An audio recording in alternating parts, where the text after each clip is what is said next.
이런 질문으로 말씀을 시작하고자 합니다. 혹시 제 이름이 무엇인지 아십니까? 엉뚱하나요? 자, 제 이름을 무엇인지 아십니까? 사람의 이름을 지을 때 분명하게 그 뜻과 목적을 가지고 이름을 짓습니다. 저도 자녀들의 이름을 지을 때 하진이라 이렇게 첫째를 지었는데 하나님 앞에 진실되게 살았으면 좋겠다라는 바람을 넣었죠. 둘째 아들의 이름을 지을 때 하민이라고 지었습니다. 하나님의 백성으로 살아야 된다라는 뜻이죠. 셋째를 낳았을 때 이 모든 것이 하나님의 은혜다라고 해서 하은이라 이름을 지었습니다. 그게 제 인생의 끝인 줄 알았습니다. 그런데 하나님께서 8년 뒤에 또 아들을 하나 주셨는데 넷째 이름을 지을 때는 하율이라 지었습니다. 하나님의 율례와 법도를 지키며 살아야 된다. 쉽게 설명하면 하나님 말씀 앞에 살았으면 좋겠다라고 그렇게 해서 이름을 짓죠. 아이들의 이름을 지을 때 혹시 놀림은 당하지 않을까? 발음은 괜찮을까? 여러 가지 고민을 하고 요즘에 이름을 짓죠. 근데 제 이름은 박춘석인데 춘자가 들어가신 분 굉장히 죄송합니다. 굉장히 촌스러운 이름이에요. 그래서 제가 살아있을 때 저희 부모님께서 살아계실 때 어머니께 그렇게 물어봤습니다. 엄마, 내 이름의 뜻이 뭐야? 라고 했더니 저희 어머니께서 뭐라고 하셨을까요? 글쎄였습니다. 이름의 뜻이 없는, 어떻게 보면 이름의 뜻이 없는 인생을 살아가고 있는 것이 저의 모습입니다. 그래서 제가 한자로 풀이하고 아무리 풀이해봤자 뜻이 안 나오는 거예요. 나중에 혹시 이름 풀이에 능하신 분들은 이름을 좀 풀어서 저한테 좀 알려주시면 감사하겠습니다. 아무튼 그런 이름 뜻이 없는 인생을 살아가고 있는 사람입니다. 성경에 보면 여러분 다양한 이름들이 등장을 하죠. 그리고 사건에 따라서 하나님께서 이름을 바꿔주시는 경우가 있습니다. 아브라함을 무엇으로 바꿨나요? 아브라함으로 바꿨죠. 사례를 사라로 바꿉니다. 그리고 야곱이 하나님과 씨름하면서 이스라엘로 그렇게 하나님께서 이름을 바꿔주시더라는 거죠. 그런데 사람의 이름뿐만 아니라 하나님의 이름도 사건과 상황에 따라 다양하게 나옵니다. 여러분 구약 성경에 보면 하나님의 이름이 대략 몇 가지가 등장하시는지 아십니까? 82가지의 이름을 가지고 등장을 합니다. 물론 복합적인 의미를 다 사용했을 때에 그 이름들이 나타나지만 왜 그렇게 하나님의 다양한 모습으로 나타나는가 하면 이 이스라엘의 사고방식으로는 이름 자체가 그 사람의 성품을 그대로 담고 있기 때문입니다. 그래서 사건마다 하나님께서 그 상황에 맞게 그 나타나심에 따라 하나님의 성품을 그대로 그 사건을 통해 보여주는 것이 하나님의 이름이었다는 거죠. 아브라함이 하나님의 명령을 따라 이삭을 데리고 이제 모리아산으로 갑니다. 그리고 모리아산에 올라가서 제단 위에 이삭을 올려놓고 칼로 아브라함이 이삭을 죽이려고 하죠. 그때 하나님이 다급하게 아브라함아 내가 너의 믿음 봤다, 그만하면 됐다라고 해서 뒤를 돌아보니까 수풀에 뭐가 걸려 있는 거예요? 양이 한 마리 걸려 있는 겁니다. 그래서 아브라함이 하나님께서 아들이 아닌 저 양을 잡아서 하나님께 드리라는구나 해서 이제 그 양을 잡아 드리죠. 그리고 그곳의 이름을 뭐라고 부르십니까? 여호와 이레라고 부릅니다. 여호와의 산에서 준비되리라 라는 뜻이죠. 하나님께서 우리를 위해 준비하신 하나님이다라는 것을 명시하는 겁니다. 무슨 의미가 있을까요? 우리가 믿는 하나님은 우리의 육체적이고 영적인 필요를 충분히 아시고 채워주시는 분이 바로 우리 하나님이시다라는 겁니다. 여러분 믿으십니까? 어느 날 하나님께서 기드온에게 백성들을 설선해서 이 미디안을 치라라고 이야기합니다. 그런데 기드온이 자신이 할 수 없는 이유에 대해서 열거하면서 하나님, 나는 연약한 존재입니다. 나는 할 수 없습니다. 라고 할 수 없음에 대해서 계속 이야기를 하죠. 그러자 하나님께서 계시해 준 것이 있는데 그것이 뭐냐면 야 기드온아 안심해. 두려워하지 마. 그리고 너는 절대 죽지 않는다고 하는 하나님의 약속이었습니다. 하나님의 말씀을 들은 기드온이 그곳에 단을 쌓고 그곳의 이름을 뭐라고 지었습니까? 여호와 샬롬이라고 부릅니다. 여호와는 우리의 평화이시다라는 뜻이죠. 무슨 의미가 있을까요? 우리가 믿는 하나님은 우리 가운데, 우리 상황 가운데 어떤 상황이 엄습해와도 하나님이 주신 평안이 우리 속에 흘러 넘치게 하실 수 있는 그 하나님이라는 것을 우리에게 나타내는 겁니다. 여러분 하나님께서 여러분에게 평화를 주실 줄 믿으십니까? 모세가 이스라엘 백성들을 이끌고 홍해를 건너 광야길을 들어갔을 때입니다. 사흘길을 가는 동안 물을 발견하지 못했죠. 그래서 사흘이 지난 후에 물웅덩이 하나를 발견하게 됩니다. 거기에 단물이 아니라 어떤 물이 나오는 거예요? 쓴물이 나오는 겁니다. 그래 백성들의 입에서 또다시 그들이 잘하던 원망이 폭발하기 시작했죠. 그들의 원망이 무엇이었습니까? 아니 우리에게 이 물을 마시고 전염병으로 여기서 우리를 다 죽이려고 하느냐라고 하는 그 원망이었습니다. 그때 하나님께서 모세에게 명령을 하시죠. 나뭇가지 하나를 꺾어서 그 물에 던지라라는 거였어요. 그 물에 던졌더니 그 물이 어떻게 됩니까? 먹을 수 있는 생수로 바뀌었습니다. 여기서 보여주는 하나님의 모습은 무엇입니까? 하나님은 모든 질병도 치유할 수 있는 여호와 라파의 하나님임을 우리에게 가르쳐주고 있다는 겁니다. 사랑하는 성도 여러분, 우리가 살아가는 인생에서 살아계신 하나님을 경험하며 살아가야 합니다. 하나님은 죽은 자의 아니라 어떤 자의 하나님입니까? 산자의 하나님입니다. 믿으십니까? 하나님은 과거에만 일한 분이 아니라 지금도 일하시고 앞으로 미래도 일하실 분이 우리 유일하신 여호와 하나님이시다라는 겁니다. 오늘 본문에는 예수님의 나심을 예고하면서 주님의 이름을 두 가지로 열거를 하는데요.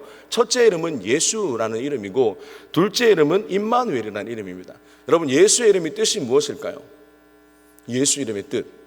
제가 오전에 이렇게 물었거든요. 너무나도 당연하게 대답이 나와야 되는데 대답이 나왔을까요? 안 나왔을까요? 얼머부리시더라고요. 예수라는 이름의 뜻이 뭡니까? 자기 백성을 그들의 죄에서 구원할 자가 바로 예수입니다. 임마누엘의 뜻이 뭡니까? 하나님께서 우리와 함께 계시다라는 뜻이죠. 우리는 이 두 가지 이름 중에 유독 예수라는 이름에만 너무 치우쳐 있습니다. 그러니까 우리를 구원하신 구원자 예수에만 치우쳐 있다 보니까 오늘날 우리와 함께 하시는 임마누엘이 약화되었다라고 성경학자들은 그렇게 이야기를 해요. 예수님의 탄생을 우리는 뭐라고 부르죠? 성탄이라고 부릅니다. 예수님이 이 땅에 오신 이유가 무엇이었습니까? 연약한 인간의 몸으로 이 땅에 오셔서 우리와 동일한 아픔과 눈물을 경험하시고 우리의 모든 것을 함께 경험하시고 함께 원하시는 것이 예수님이 이 땅에 오신 이유라는 거예요. 그래서 예수님을 믿는 사람들은 예수와 함께 구원의 길을 걸어가는 사람들입니다. 예수 그리스도는 우리 인간의 고통을 자기의 고통으로 삼으신 분이에요. 우리 인간은 예수 그리스도의 승리를 우리의 승리로 삼은 사람들입니다. 바로 이것이 임마누엘, 우리와 함께 하시며 함께 구원을 이루어 가시는 예수 그리스도께서 원하시는 표현이다라는 겁니다. 여러분, 그 당시 예수라고 하는 이름은 사람들이 흔히 사용하는 평범한 이름이었어요. 구약의 여호수아가 신약의 헬라어로 예수라는 뜻이고 호세아가 예수라는 뜻이죠. 사람들이 그냥 흔히 쓰던 이름이 예수였다는 겁니다. 그런데 평범하지 않은 이름 하나가 있었는데 그 이름이 오늘 본문에 소개되고 있습니다. 하나님에 대한 이름이고 예수님을 가리킨 유일한 이름이 바로 오늘 본문에 나와 있는데요. 우리 23절 말씀을 함께 읽겠습니다. 함께 읽습니다. 시작.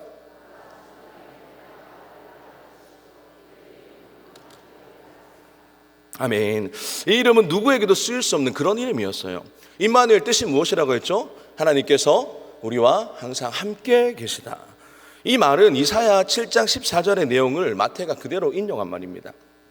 이사야 7장에 나타난 이 말의 역사적인 배경을 우리는 살펴봐야 되는데요. 이스라엘 백성들이 이제 광야 생활을 마치고 가나안 땅에 들어가 정착하며 살았습니다. 거기 살다 보니까 자신들에게 필요한 것이 무엇이었습니까? 왕이 없었어요. 그래서 하나님께 왕을 주십시오라고 이제 고백을 하죠. 그래서 하나님의 요청에 따라서 이제 왕정 시대가 시작됩니다. 1대 왕이 사울이었고 2대 왕이 다윗이었어요. 3대 왕이 누구였습니까?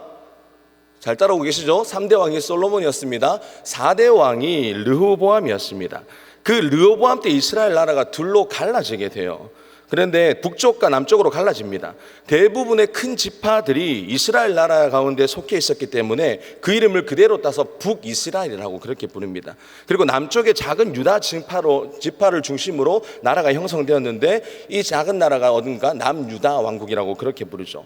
북이스라엘과 남유다가 끊임없이 진행하는 중에 남유다가 작다 보니까 계속해서 북이스라엘과 주변국들이 남유다에 침략해 들어오는 그런 상황이었습니다. 그리고 북이스라엘이 아람 나라와 함께 연합군을 형성해서 지금 남유다에 쳐들어온 그런 상황이었어요. 그래서 하나님께서는 이사야 선지자를 이 유다 왕이었던 아하스 왕에게 보냅니다. 선지자를 보내신 이유가 무엇이었겠습니까? 하나님의 말씀을 증거하라라는 거죠. 그 말이 무엇이었냐면 걱정하지 마라. 이 나라 이번 전쟁에서 절대 망하지 않는다라고는 하나님의 약속의 말씀이었습니다. 네가 못 믿겠으면 나에게 징조를 하나 보여달라라고 네가 이야기해라라는 것이 왕에게 이사야가 전달한 말이었죠. 그런데 그 말을 들은 이 아하스가 이 하나님의 말씀을 듣고 하나님께 나아간 것이 아니라 주변에 있던 큰 나라였던 애굽 왕에게 달려갑니다. 그리고 그들과 협정을 맺죠. 그리고 그들에게 통하여서 지원을 받기로 결정을 해버린 거예요. 그래서 하나님께서 이사야를 통해 너는 왜 나를 의지하지 않고 세상을 의지하느냐 책망하면서 내가 징조를 하나 보일 것인데 그것이 이것이다 라고 이야기하면서 이사야 7장 14절 말씀을 이야기합니다. 우리 함께 읽도록 하겠습니다. 함께 읽습니다. 시작. 그러므로 주께서 친히 징조를 너희에게 주실 것이라. 보라, 처녀가 잉태하여 아들을 낳을 것이요 그의 이름은 임마누엘이라 하리라. 이것이 하나님이 약속으로 주신 것입니다. 역사적 배경에서는 사실 이 약속이 당대에 이루어졌어요. 그러나 하나님은 단순히 역사적인 배경으로만 이 말씀을 하신 것이 아니라 영적으로 다시 오실 메시아, 그 하나님께서 그 메시아에 대한 말씀을 주신 겁니다. 지금 예수님이 오신 이 사건은 단순히 구원자로서의 모습이 아니라 구약에 예언되어 있던 이 메시아가 오신 것인데 하나님이 이 땅에 함께 하신다는 사실을 적극적으로 보여주시는 계시의 사건이다라는 거죠. 이런 면에서 우리는 하나님이 우리와 함께 하신다라고 하는 그 의미를 폭넓게 보면요, 교회의 본질을 이야기합니다. 하나님께서 이스라엘 백성들을 이 모세를 통해 성막 제도를 만들게 하셨죠. 성막을 만들어서 성막을 중심으로 이스라엘 백성들이 40년 동안 광야 생활을 하게 됩니다. 그런데 여러분, 성막에 주는 의미가 무엇입니까? 하나님께서 이스라엘 백성들과 함께 계시다라고 하는 사인이었어요. 바로 뭐죠? 임마누엘이었습니다. 그래서 그들은 항상 성막 중심으로 텐트를 치고 이동할 때도 성막 중심으로 그들이 이동을 했습니다. 그들이 가나안 땅에 들어가 정착을 하게 되었을 때 그들에게 이제 더 이상 텐트가 필요하지 않았죠. 그래서 하나님께서 그들에게 성전을 건축해라 라고 말씀을 하십니다. 그래서 솔로몬 때에 성전이 건축되는데 여러분, 백성들이 성전을 향해 기도하고 성전을 향해 예배하고 절기가 되면 모든 백성들이 다 모여서 하나님께 예배를 드렸습니다. 그 성전이 주는 의미가 무엇인가 하면 하나님이 이스라엘 백성들 가운데 함께 하신다, 임재하신다라고 하는 뭐요? 임마누엘이었습니다. 여러분, 예수님이 죽으심으로 성전이 어떻게 됩니까? 완전히 무너지게 되죠. 이 땅의 성전은 이제 그래서 더 이상 존재하지 않습니다. 성전이 무너지고 나서 예수님이 이 땅에 세우신 것이 있는데 바로 그것이 무엇입니까? 교회입니다. 그런데 교회의 중요한 차이점은 건물이 아니라 사람이라는 거죠. 마태복음 18장 20절 말씀 함께 읽도록 하겠습니다. 함께 읽습니다. 두세 사람이 내 이름으로 모인 곳에 나도 그들 중에 있느니라. 그리고 우리 몸이 하나님이 성령이 거하시는 거룩한 성전이다라고 그렇게 하나님께서 우리에게 표현을 하셨어요. 교회라고 하는 말은 하나님의 사람들을 불러 모은 하나님의 백성들이 모인 곳이 교회입니다. 그래서 교회의 핵심은 하나님의 사람들인 거죠. 하나님이 불러 모은 하나님의 백성들이 교회인데 바로 그것이 하나님이 거하시는 거룩한 뭐라고 얘기하는 거예요? 성전이다라고 이야기하는 겁니다. 무슨 의미가 있을까요? 우리 하나님께서 우리 가운데 함께 거하신다는 의미가 있다는 거죠. 바로 임마누엘입니다. 교회의 본질 또한 무엇이라고요?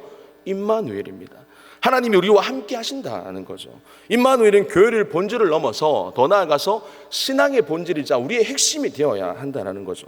그래서 우리가 예수 믿고 산다는 것은 이 세상을 살면서 우리가 무엇을 붙잡고 살 것인가, 거기에 대한 고민에 대한 답을 주시는 것이 바로 임마누엘입니다.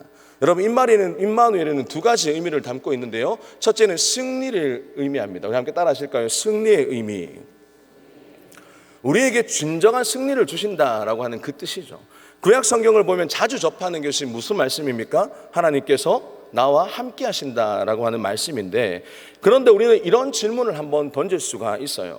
하나님이 자신의 백성들과 함께 한다라고 그렇게 말씀하시는데 왜 실질적으로 우리의 삶 가운데는 그 수많은 어려움들을 당하고 살아가는가 하는 질문이죠. 여러분, 그렇게 우리가 볼 수가 있습니다. 우리가 생각할 때 하나님이 함께 하신다면 분명히 우리의 삶이 만사가 형통해야 되는 거예요. 그게 맞아요. 그런데 실제로 그렇지 못한 거죠. 하나님이 함께 하신다는데 왜 사전에 우리에게 어려움과 그 헤쳐나갈 수 있는 길을 우리에게 허락하시지 않느냐라고 하는 질문을 우리는 늘 얹을 수도 없이 던지며 살아왔습니다. 그런데 거기에는 분명한 하나님의 이유가 있는 거죠. 그 이유가 무엇입니까? 하나님의 계획과 우리의 기대가 다르기 때문이에요. 하나님은 왜 우리가 어려움을 당하고 있는지 그것을 확인시켜주고 싶은 겁니다. 왜 나를 의지하지 않고 세상을 의지하고 있는지 아하스 왕에게 물으셨던 것처럼 우리에게 동일하게 물으시는 거죠. 우리가 정말 하나님을 의지하고 이 땅을 살아가는지, 아니면 내가 갖고 있는 그 무언가 권력과 힘을 의지하고 있는지를 확인시켜주고 싶으신 것입니다. 하나님을 의지하지 않고 살다 보니까 우리에게 어려움과 고통이 찾아오는 거예요. 우리는 하나님이 우리의 삶을 주관하신다는 것을 믿습니다. 믿으십니까? 하나님이 우리를 지켜주신다는 것을 우리는 믿어요. 그런데 하나님이 분명히 우리와 함께 하심을 믿는데 1차적으로는 하나님은 이 세상의 문제를 해결해 주시기 위한 것이 하나님의 1차적인 목적이 아닙니다. 1차적인 목적이 무엇일까요? 죄에 대해서, 죄의 문제를 끊어내시기 원하시는 것이 하나님의 1차적인 문제, 목적이다라는 거죠. 그래서 우리의 기대와 많이 다른 거예요. 우리의 기대는 예수 믿는 순간 이제 아무 고민도 노력도 하지 않고 평안한 삶을 살기 원하는 것이 우리의 기대라는 거죠. 그런데 하나님의 뜻은 세상을 의지하는 것이 아니라 하나님을 의지하면서 우리 속에 있는 죄의 본성을 끌어내면서 우리를 계속 정화시키는 것이 하나님의 뜻입니다. 우리는 죄의 종로로 타면서 하나님과 함께 할 수 없는 존재들이에요. 하나님과 죄는 상극이지 함께 할 수 없습니다. 그래서 우리는 우리 힘으로 하나님께 나아갈 수 있는 힘이 있습니까? 없습니까?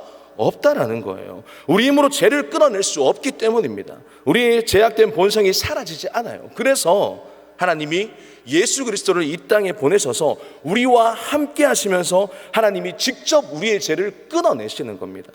그래서 하나님이 우리와 함께 하신다고 하는 그 사인을 우리에게 보내주시는 거죠. 여러분, 사탄의 가장 중요한 전략이 무엇일까요? 계략이 무엇일까요? 그것은 아마 우리가 하나님과 가까이 하지 못하게 만드는 것입니다. 그것이 사탄의 전략이거든요. 사탄이 그러는 이유가 무엇입니까? 우리가 하나님과 가까워지면 사탄은 절대 우리를 건들 수 없습니다. 그렇기 때문인 거죠. 사탄은 하나님을 이길 수 없기 때문입니다. 여러분 믿으십니까? 그래서 우리가 하나님과 함께 한다라는 것은 우리의 승리를 말하는 거예요. 보장된 승리가 있다면 우리는 안전합니다. 하지만 보장된 승리를 건드는 것이 사탄의 계략입니다. 그래서 사탄은 우리가 하나님과 함께하지 못하려고 우리를 늘 떼어놓으려고 애를 쓰는 거죠. 하나님과 떼어지는 순간 우리는 사탄의 밥이 되기 때문입니다.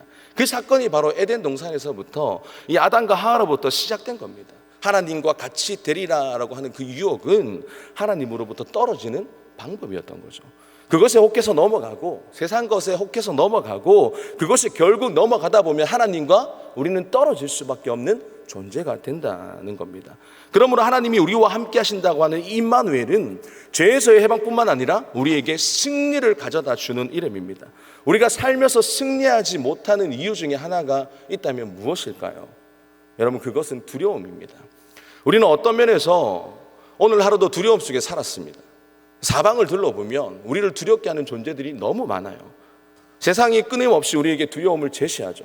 성공에 대한 두려움, 사업에 대한 두려움, 또한 먹고 사는 것에 대한 두려움과 건강에 대한 두려움과 죽음에 대한 두려움과 또 뭐 있습니까? 심지어는 내일은 어떻게 살아갈 것인가 하는 두려움 속에 우리는 살아갑니다. 저의 두려움은 뭘까요? 요즘 집에 갈 때마다 4명의 자녀를 보면서 이 4명을 어떻게 먹이고 살릴까라는 그런 두려움도 있고 또 뭐가 있을까요? 요즘 건강에 조금 이상이 있으면서 이 건강에 대한 두려움이 있다는 거죠. 여러분들의 두려움은 무엇입니까? 그 누구도 우리의 가운데 두려움을 안고 살아가는 것이 우리 연약한 본성이다라는 거죠.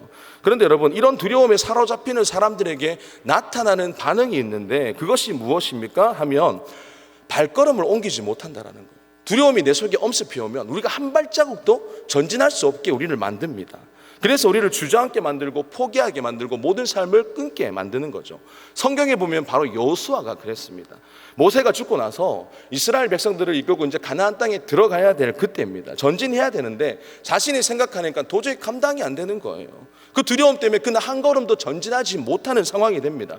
그때 하나님께서 여호수아를 보면서 하나님이 친히 찾아오셔서 주신 말씀이 있는데 그 말씀이 무엇입니까? 여호수아 1장 9절 말씀입니다. 우리 함께 읽도록 하겠습니다. 시작.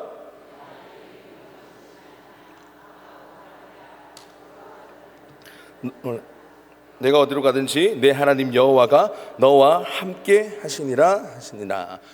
내가 어디로 가든지 내 여호와 하나님이 어떻게 하시겠다고요? 함께 하시겠다. 무슨 의미입니까? 하나님이 여호수아에게 그렇게 얘기하는 거예요. 야 여호수아야, 내가 모세와 함께 하는 거 네 봤지 않냐? 어떤 상황 가운데서도 모세의 힘이 아니라 누구의 힘요? 하나님의 힘으로 그 이스라엘 백성들을 이끈 것을 네가 보지 않았느냐? 그 말을 하시고 계신 거예요. 모세와 함께한 것처럼 내가 너와 함께할 것이다. 승리의 약속을 여호수아에게 주시는 거죠. 두려움을 제거할 수 있는 방법이 무엇이라고 이야기합니까? 두려움을 제거할 수 있는 유일한 방법은 하나님이 나와 함께 하신다라고 하는 그 사실을 믿는 것, 믿고 믿음의 한 걸음을 내딛는 것, 그것입니다. 여호수아를 보면 그는 아직 발걸음을 내딛지 않은 상태예요. 아직 시작도 하지 않은 상태인데 하나님이 승리의 약속을 미리 주신 거예요. 그러면 게임은 끝났다라는 거예요. 게임은 해볼 필요가 없다라는 겁니다. 아직 시작도 안 했는데 게임은 끝난 상황인 겁니다. 보장된 길을 여호수아는 걸어가면 되기 때문이죠. 그 임마누엘, 나와 함께 하시는 하나님이 우리 속에 함께 하심이 믿어지시는 사랑하는 성도님들이 되시기를 주님의 이름으로 축원합니다. 사실 저는 이 땅에 태어날 수 없는 존재였습니다. 여러분, 이렇게 물어 죄송한데 여러분들 얼마짜리 인생이십니까? 예수님짜리라고 대답을 하셨는데요. 네. 우리가 사람을 돈으로 가치를 판단하는 것은 무의미하죠. 사실 1983년도쯤에 어머니께서 저를 가지셨습니다. 어머니께서 재혼을 하고 저를 가지셨더라고요. 제가 20살 되던 20살 되던 때 알았습니다. 근데 재혼을 한 상태에서 저를 가지다 보니까 형편이 너무 힘들고 가족들의 권유와 친척들의 권유가 이 아이를 지우라라는 거였어요. 그래서 그 권유에 이기지 못하고 산부인과로 가게 되었죠. 근데 그때 마침 어머니께서 저를 가지시고 누구를 믿었을까요? 누구를 믿었을까요? 하나님을 믿었습니다. 그래서 이 아이를 어떻게 할까라고 하는데 그 압박에 이기지 못하고 산부인과로 찾아가게 된 거예요. 찾아가서 이제 저를 지우겠다 약속을 하는데 의사가 그렇게 이야기하는 겁니다. 이 아이를 지우려면 20만 원이 필요합니다. 여러분, 그때 우리 가정에 20만 원이 있었을까요? 없었을까요? 있었으면 제가 이 땅에 태어나지 않았겠죠. 그래서 이 실패한 인생이었는데 20만 원짜리 인생으로 재생된 인간이 바로 저입니다. 그래서 저는 어머니에게 그때 그렇게 얘기했죠. 엄마, 이 20만 원짜리 인생이 세상 한번 뒤집어 볼게. 그렇게 어머니께 선포했습니다. 여러분, 뒤집었을까요? 뒤집지 못했을까요? 뒤집기는커녕 아직 여기서 이러고 있습니다. 그런데 사람의 일은 몰라요. 제가 10년 뒤에 복음으로 이 세상을 뒤집을지 누가 알겠냐 말입니다. 제가 못 뒤집으면 저에게 몇 명의 자녀가 있다고요? 이 4명의 자녀가 세상을 뒤집을 거라는 거죠. 여러분, 하나님께서는 우리 인생을 살펴보면서 실패가 없는 하나님이심을 믿으시는 여러분들 되기를 원합니다. 하나님의 계획 속에는 실패가 없습니다. 실패한 것처럼 지금까지 살아왔던 것 같지만 하나님의 때는 아직 시작도 하지 않았다라는 거죠.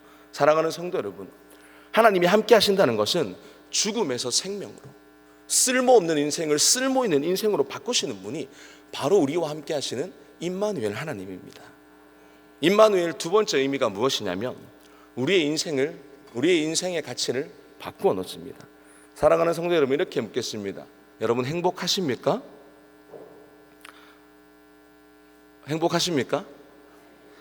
그러니까 우리가 이렇게 한번 물어볼게요. 그러면 여러분, 무엇이 여러분들의 행복입니까? 예수님 맞습니까? 내 인생의 가치를 무엇으로 두고 사느냐에 따라서 행복의 기준이 바뀔 거예요. 그러니까 내 인생의 가치를 풍요에 두고 살면 돈이 많으면 행복할 거고 돈이 부족하면 불행할 겁니다. 그렇게 느낄 거예요. 우리는 인생을 살아보셔서 아시겠지만 우리를 진짜 힘들게 하고 견딜 수 없게 만드는 것은 바로 외로움이에요. 아무리 많은 것을 가지고 있다 해도, 누리고 있다 해도 이 길이 혼자 걷는 길이라면 그건 불행한 길입니다. 외롭다면 그건 견디기 굉장히 힘든 어려움입니다. 여러분, 우리가 남에게 아무런 간섭을 받지 않는 것이 좋을지 모르지만 사실 그것이 우리를 힘들게 하는 거예요. 혼자 있는 것이 어떻게 보면 편하다라고 생각하는 요즘 시대겠지만 여러분, 그것이 우리를 외롭게 만드는 겁니다. 왜 요즘 사람들이 자살합니까? 수많은 이유들이 있겠지만 그 속에 들어가 보면 가장 큰 이유는 외롭기 때문입니다. 아무도 나에게 이야기를 들어줄 사람이 없고 나의 고통을 알아줄 사람이 없어서 그 외로움 때문에 결국 목숨까지 끊게 되더라는 거죠. 여러분, 누군가 나의 이야기를 들어줄 수 있는 사람이 있다면 그 사람은 절대 죽지 않습니다. 우리의 몸이 조금 불편해도 누군가 함께 할 수 있는 사람이 있다면 여러분 괜찮습니다. 물질적으로 조금 힘들어도 나와 함께 이 길을 걸어가는 사람이 있다면 여러분 다 견딜 수 있다는 거예요. 무슨 말입니까? 하나님이 우리와 함께 하신다는 이 사실 하나만으로도 우리의 삶이 행복한 삶이 될 수 있다는 말이에요. 우리가 어디에다 행복의 기준을 두고 살 것인가 굉장히 중요하죠. 우리가 아무리 힘들고 어려운 삶을 산다 하더라도 우리가 걸어가는 이 길이 하나님과 함께 걸어가는 길이라면, 여러분 함께 걷고 있는 길이라면 그 길은 불행한 길이 아니요 행복의 길일 줄 믿습니다. 하나님과 함께 하신다는 사실이 내 인생의 가치를 완전히 바꾸어 놓습니다. 삶의 의미를 전혀 다른 각도로 만들게 하는 거죠. 성경의 인물의 대표적인 인물이 누굽니까? 요셉입니다. 창세기 39장에 보면 우리가 잘 아는 요셉 이야기가 나와요. 요셉이 어떤 사람이었죠? 굉장히 유복하게 살다가 형제들에게 미움을 받고 애굽으로 팔리게 됩니다. 그리고 보디발의 집에 가서 이 보디발의 집에서 노예 생활을 하다가 이제 그렇게 살아가고 있는데, 성경은 요셉을 보면서 뭐라고 표현합니까? 창세기 39장 2절과 3절에 보니까 이렇게 나와요. 하나님이 요셉과 함께 하심으로 형통했다. 여러분, 노예 생활로 팔려갔는데 형통했다? 믿어지세요? 내가 지금 노예로 팔려갔는데 그 생활이 정말 형통했겠습니까? 그리고 요셉은 힘든 가운데 열심히 잘 살아보려고 아무리 최선을 다해 노력을 합니다. 그런데 보디발의 아내로부터 누명을 받게 되죠. 그래서 그는 감옥에 갇히게 되는데, 성경은 요셉이 감옥에 갇힌 그때를 보면서 무엇이라고 얘기하냐면 창세기 39장 21절과 23절에 보면 이렇게 얘기해요. 하나님이 요셉과 함께 하심으로 형통한 자가 되었다. 그렇게 이야기합니다. 요셉의 인생에서 하나님이 함께 하셨다라는 그 말을 빼면 요셉의 인생은 비참한 인생이에요. 불행한 인생입니다. 정말 유복하게 살던 요셉이 어느 날 가족에게 버림을 받고 노예 생활을 하는 것이 얼마나 비참했겠냐라는 거예요. 어떻게든 살아보려고 하는데 안간힘을 쓰는데 안 되는 거예요. 누명까지 쓰고 감옥까지 가니까 얼마나 비참했겠냐라는 겁니다. 그런데 거기에 하나님이 함께 하신다는 말이 들어가니까 그의 인생을 형통한 인생이라고 성경은 그렇게 이야기합니다. 우리가 왜 고난임에도 불구하고 이 고난을 변장된 축복이라고 말하는지 아십니까?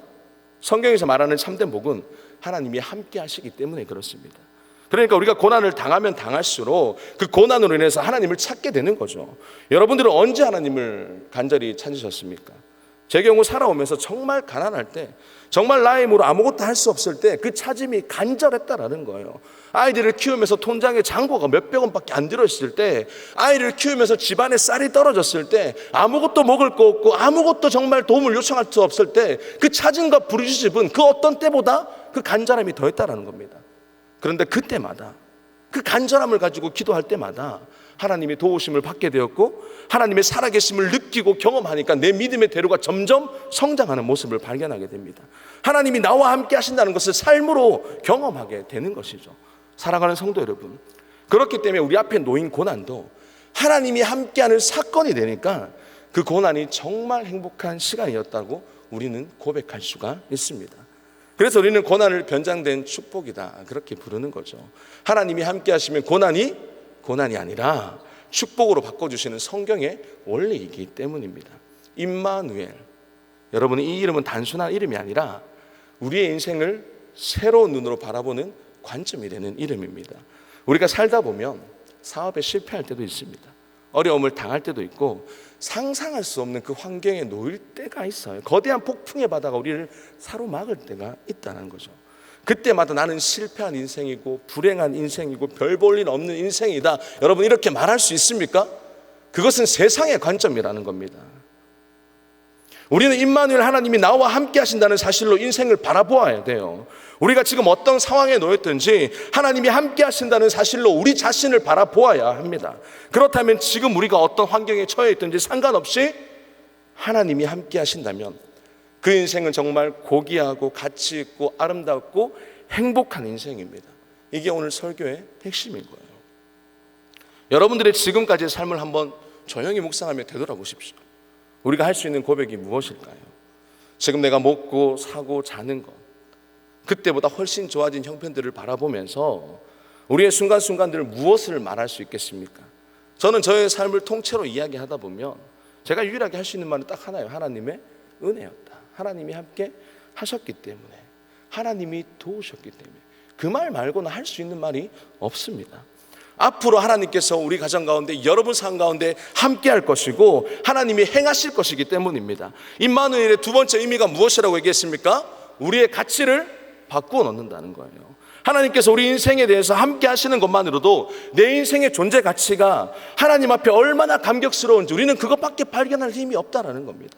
사랑하는 성도 여러분, 하나님이 우리와 함께 하신다는 임마누엘, 이것이 우리의 삶의 기준이 되어야 합니다.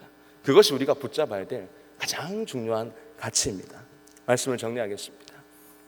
하나님은 예수 그리스도를 통해 임마누엘로 이 땅에 오셨습니다. 믿으십니까?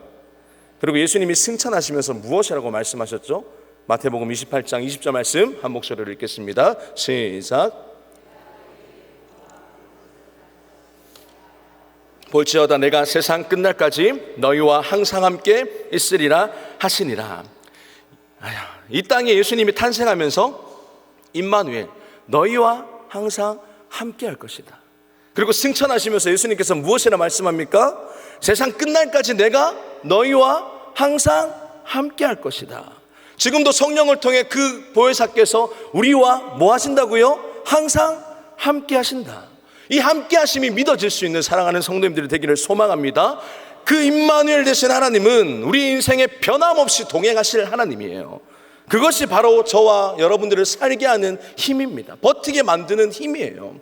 힘든 세상에서 소망을 가지고 힘든 세상에서 기쁨을 찾게 만들고 아무리 없고 아무리 괴롭고 힘들어도 행복을 느끼게 만드는 것이 무엇이냐면 그것이 바로 임마누엘입니다.